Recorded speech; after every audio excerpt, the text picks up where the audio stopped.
Um dia, Satanás, o adversário, apresentou-se diante de Deus em uma espécie de assembleia celestial. Nesse encontro, Deus destacou Jó como um homem íntegro e justo, temeroso a Deus e que evitava o mal. Satanás, por sua vez, desafiou essa afirmação, argumentando que a devoção de Jó era meramente superficial e motivada pelas muitas bênçãos que ele desfrutava. Se é sua primeira vez aqui, ou se ainda não nos acompanha, convidamos você a se juntar à nossa comunidade. Seguir, curtir e compartilhar são gestos simples que fazem toda a diferença. Agradecemos muito por fazer parte desta jornada. Seja muito bem-vindo. No vasto e intricado tecido das histórias bíblicas, há uma que se destaca pela sua complexidade, pela sua carga emocional e pelas profundas reflexões que suscita: a história de Jó. Uma narrativa que nos convida a mergulhar nas profundezas da fé, do sofrimento e da redenção. Jó, um homem justo e íntegro que vivia na terra de Uz, era abençoado por Deus em todos os aspectos de sua vida. Possuía riquezas, uma família amorosa e uma saúde invejável. No entanto, essa felicidade aparentemente inabalável foi posta à prova de uma forma cruel e implacável. Um dia Satanás, o adversário, apresentou-se diante de Deus em uma espécie de assembleia celestial. Nesse encontro, Deus destacou Jó como um homem íntegro e justo, temeroso a Deus e que evitava o mal. Satanás, por sua vez, desafiou essa afirmação, argumentando que a devoção de Jó era meramente superficial e motivada pelas muitas bênçãos que ele desfrutava. Para provar que Jó manteria sua fé mesmo diante de adversidades extremas, Deus permitiu que Satanás testasse Jó, mas com a condição de que não lhe tirasse a vida. Então, num instante, uma série de tragédias cruéis se abateu sobre Jó. Primeiro, mensageiros chegaram com notícias devastadoras. Seus rebanhos foram roubados pelos sabeus e os servos que os guardavam foram mortos. Logo depois, outro mensageiro relatou que um raio havia caído e consumido todas as suas ovelhas e os pastores com elas. Em seguida, chegou a notícia de que os camelos, sua principal fonte de riqueza, foram roubados pelos caldeus e mais servos foram mortos. Como se não bastasse, um quarto mensageiro chegou com uma notícia ainda mais terrível. Um vendaval havia derrubado a casa onde seus filhos e filhas estavam, e todos eles haviam morrido. Jó foi então submetido a uma perda inimaginável. Suas posses, seus meios de subsistência e, o mais angustiante de tudo, sua amada família foram tirados dele em rápida sucessão. O golpe foi devastador, deixando-o em um estado de desamparo e sofrimento incompreensível. Após as perdas devastadoras que Jó enfrentou, sua situação apenas piorou. Ele ficou fisicamente doente, coberto de chagas dolorosas da cabeça aos pés. Essa enfermidade o deixou em um estado de sofrimento físico ainda mais intenso, adicionando mais angústia à sua já difícil situação. Além disso, Jó foi confrontado não apenas com suas próprias dores físicas e emocionais, mas também com a incompreensão e às vezes a acusação de seus amigos. Quando eles souberam de suas aflições, vieram de longe para consolá-lo e oferecer-lhe apoio.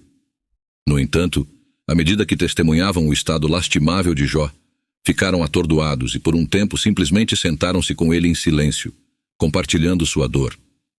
No entanto, à medida que o tempo passava e a situação de Jó não melhorava, seus amigos começaram a questionar o que poderia ter levado a tantos infortúnios. Eles começaram a sugerir que talvez Jó estivesse enfrentando essas aflições como resultado de algum pecado oculto ou transgressão contra Deus. Essas acusações apenas aumentaram o fardo emocional que Jó já estava carregando, deixando-o ainda mais angustiado e confuso. Apesar de toda essa adversidade, Jó se recusou a amaldiçoar a Deus e abandonar sua fé. Em vez disso, ele expressou sua dor e desespero em lamentos poéticos, questionando o propósito do sofrimento humano e exigindo respostas de Deus. Nos seus lamentos, Jó não apenas expressou sua própria dor e desespero, mas também confrontou Deus com perguntas difíceis e desafiadoras. Ele questionou por que os justos sofrem enquanto os ímpios prosperam, como pode haver justiça em um mundo onde o sofrimento parece arbitrário e injustificado. Ele clamou por uma explicação para sua própria situação, buscando entender qual era o propósito por trás de suas terríveis aflições. Os discursos de Jó, cheios de lamentos, angústia e uma busca desesperada por respostas, representam um dos aspectos mais dramáticos e comoventes do livro. Suas palavras ecoam as perguntas universais sobre o significado do sofrimento humano e a natureza da justiça divina. No entanto, apesar de sua intensa busca por entendimento, Jó não recebeu uma resposta direta de Deus. Em vez disso, Deus respondeu a Jó de uma maneira surpreendente, falando-lhe do meio de uma tempestade e desafiando-o a considerar a vastidão e a complexidade da criação divina.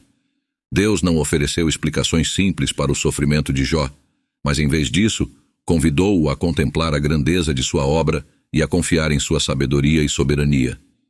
Essa resposta divina, embora não oferecesse respostas fáceis às perguntas de Jó, serviu para reafirmar a confiança na grandeza e na bondade de Deus, mesmo em meio à aparente injustiça e ao sofrimento humano.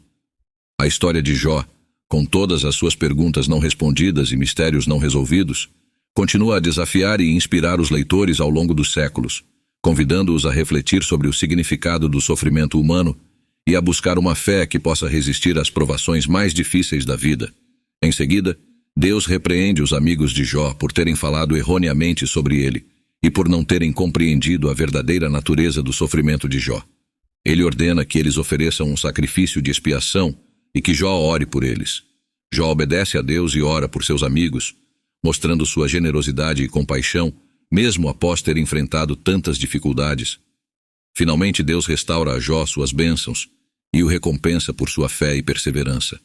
Ele lhe devolve o dobro de tudo o que havia perdido: seus rebanhos, sua riqueza e até mesmo uma nova família, com 7 filhos e 3 filhas.